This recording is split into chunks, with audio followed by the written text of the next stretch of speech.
again.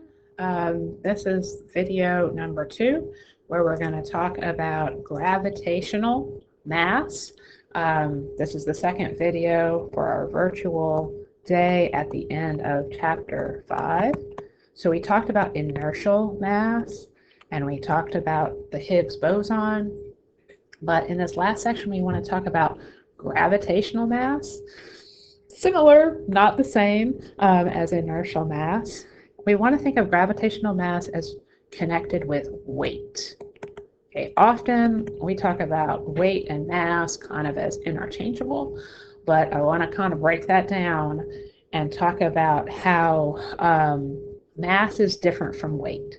So weight is the force, right? It's the force of gravity on an object due to Earth, or if you're not on the Earth, due to another planet.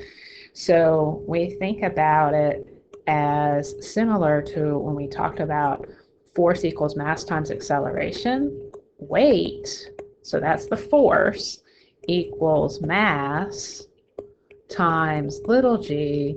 It is acceleration, but it's acceleration due to gravity. That's why we put the little g, because when you're on Earth, the acceleration due to gravity always has the same number.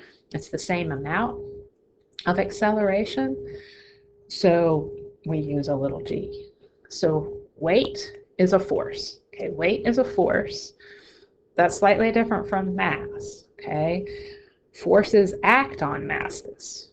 We are changing the speed, the direction, the acceleration of that mass, right, by applying a force, the weight. Okay, all right. So why doesn't negative gravitational mass make sense? This is kind of a weird question, but think about it for a minute.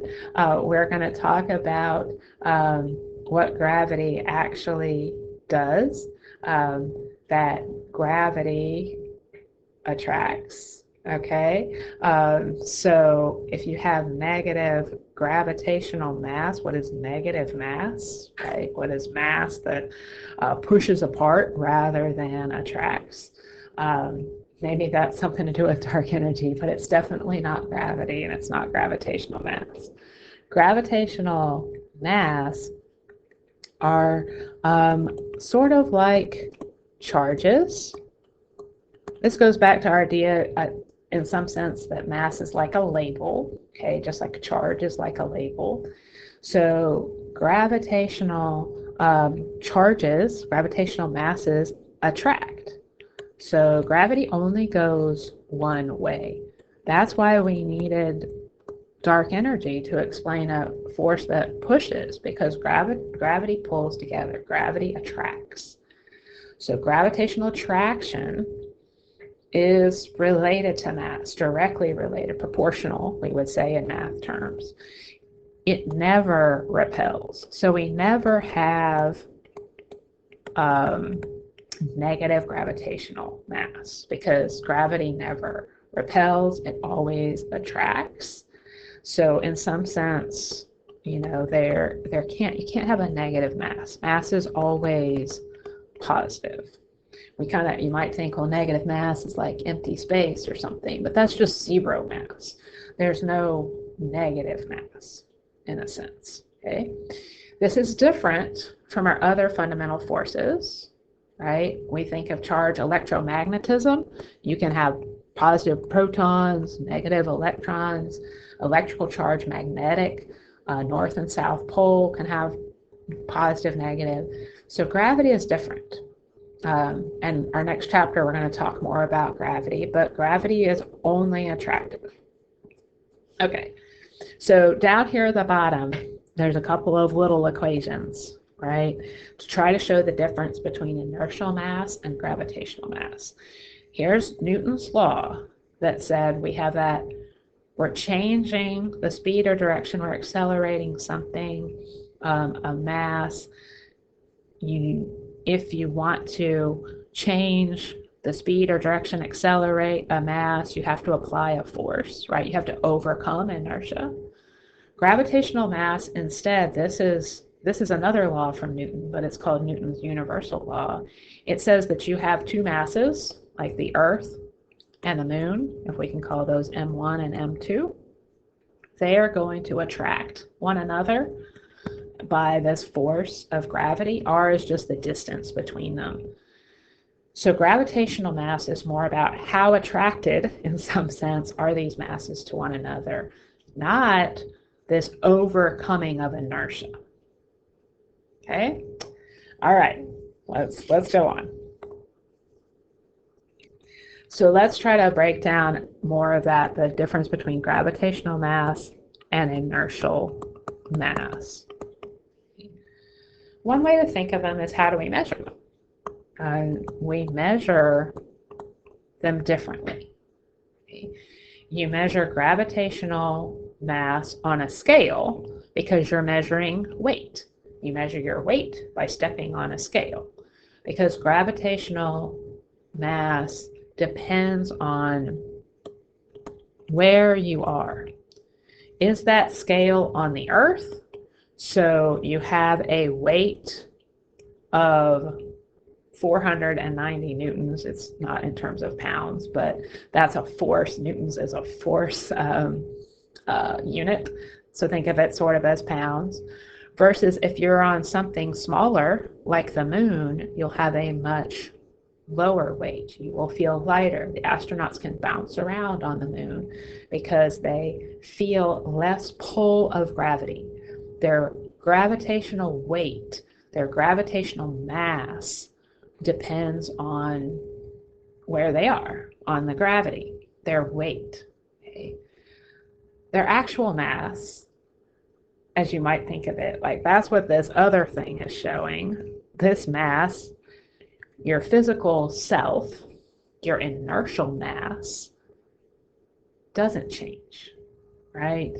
Your inertial mass, 50 kilograms, sort of how much stuff is there, how much force it takes to move you, doesn't change. Okay. Weight or gravitational mass depends on what you're attracting to. Is it between you and the Earth or between you and the Moon? Inertial weight does not, or inertial mass, sorry, does not. Okay. But the cool thing is, even though they're different, we measure them differently, we sort of conceptualize them a little differently, they agree. You get the same result. If you measure, force, to overcome inertia, or you put yourself on a scale, if you're in the same place, if you're on Earth, then you're going to get the same mass. You're going to get the same measurements. So we kind of can test this by dropping things, right? There's this story about how Galileo dropped different size masses off the Leaning Tower of Pisa. We don't know if that's true, but if the masses are the same size, so as they cut through the air the same, we ignore air resistance, then they'll hit the ground at the same time, because little g, acceleration due to gravity, is always the same on Earth. So the force due to gravity, your gravitational mass, so remember, weight is gravity, and inertia are different, right? That force to overcome inertia. But you end up with the same little g if you're on Earth, the same change in motion, the same acceleration. All right, there's a video that demonstrates this that y'all can watch too. Finally, to wrap up, gravitational mass is how an object wants to be moved by gravity, okay? And inertial mass is how resistant it is to being moved. Remember, inertia is an object's ability to resist changes in motion. Gravitational mass is attractive, so it wants it, right? And here's a little summary as well that sort of shows you the differences in how it works, and again, measurement and motion and things like that, the two different laws that we looked at, just to summarize that section. Okay, so again, I have some additional resources for you, some additional videos. So if you come to our playlist, this video was taken on the moon in the 70s, where an astronaut dropped a hammer and a feather at the same time. There's no air on the moon, so there's no air resistance, so the feather doesn't float lightly to the ground. It drops just as fast as that hammer. It's really cool to watch. It's just a demonstration of dropping two items that have totally different masses and showing that they accelerate the same. Then this is another sort of a bonus video that explains that idea a little bit more. It doesn't really get into gravitational mass versus inertial mass, but those concepts are in there. It doesn't say those words, but those concepts are in there. So you can watch that too, just for some additional background. All right.